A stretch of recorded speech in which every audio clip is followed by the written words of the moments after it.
we know that there's a big meeting tomorrow on Capitol Hill that will feature Donald Trump, also Speaker Paul Ryan, and a lot of the big mighty, I guess muckety-mucks is what we can call them in the Republican Party. Paul Ryan really wasn't letting on what they'll be chatting about tomorrow, what they want to hear out of that, but he did kind of set the stage. Paul Ryan a little earlier. What we're trying to do is be as constructive as possible to have a real unification. Look, I said this the other day.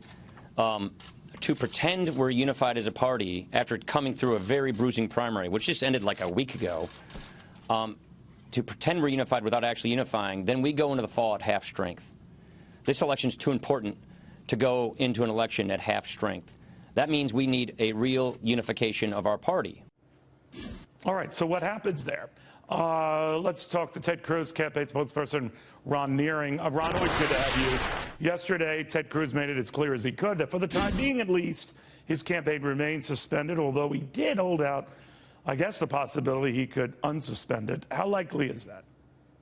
Oh, that's not very likely at all. I think he was speaking more of an academic sense. Look, today Senator Cruz said that he would run for re-election to the United States Senate in 2018. That's what I expect will happen.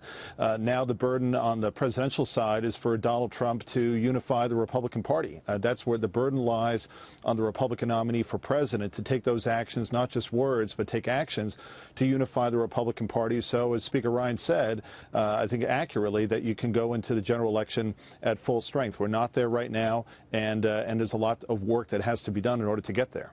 Ron, do you think that even with his comments when he arrived back at the Senate, that he still sounded a little bit chafed, a little angry at Donald Trump, rarely mentioned him, certainly didn't sound supportive of him, so that there's some ill will there?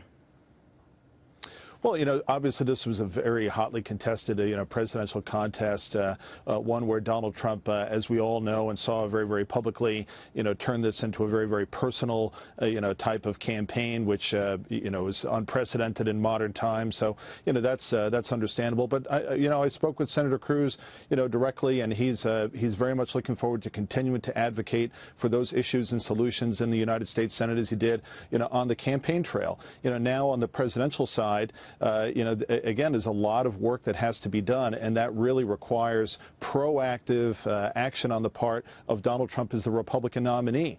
It doesn't just happen by talking about unity. It certainly doesn't happen by saying unity isn't important. It really is important, and you can ask all of the down-ticket Republican candidates for the Senate, the United States Congress, state houses, and local offices whose futures are going to be tied to the performance of Donald Trump as the Republican nominee for president. There's a lot of work that has to be done. But now all of a sudden things might have changed with some of these battleground state polls that show Donald Trump is actually very competitive and tying or beating Hillary Clinton in 3 key states, all won by Barack Obama 4 years ago. So maybe they're getting all rattled too early.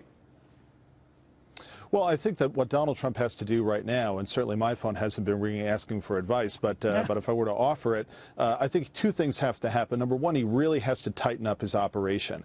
Running for president is not simply about, yourself, but you have to be able to demonstrate that you have the capability of running the White House, of running the executive branch of the most powerful government on earth. And this week, it came out that Donald Trump had someone on his California delegate slate who certainly should not be on that delegate slate. That goes to show that there's some tightening up on the campaign side that has to happen in order to inspire confidence of those people who he'll ultimately need to unify behind him in the campaign. And then secondly, he has to reach out proactively with a degree of humility to the other Republicans, because this is not just about himself, it's about a big, broad-based Republican Party, in order to get them on board and proactively take those steps. And if that doesn't happen, we will not be in a strong position come to the convention. We will not be in a strong position come the general election. Real quickly, Ron, do you think, if he was taking your counsel now, I'm sure he would, Ted Cruz, that he should entertain, if asked, being Donald Trump's running mate? I think that's a stretch. You asked me about this before. It was a stretch then. I think it's very much a stretch now. I was hoping you'd forget. No. But Senator Cruz stated today he's going to run for re-election to the U.S. Senate. There's a lot of work to be done. Do you even think he's on that list? Senate. Do you think he's on that short list? I can't speculate. I think that, again, I think that would be a stretch. All right. Ron, always a pleasure. My pleasure, Neil. Thank you.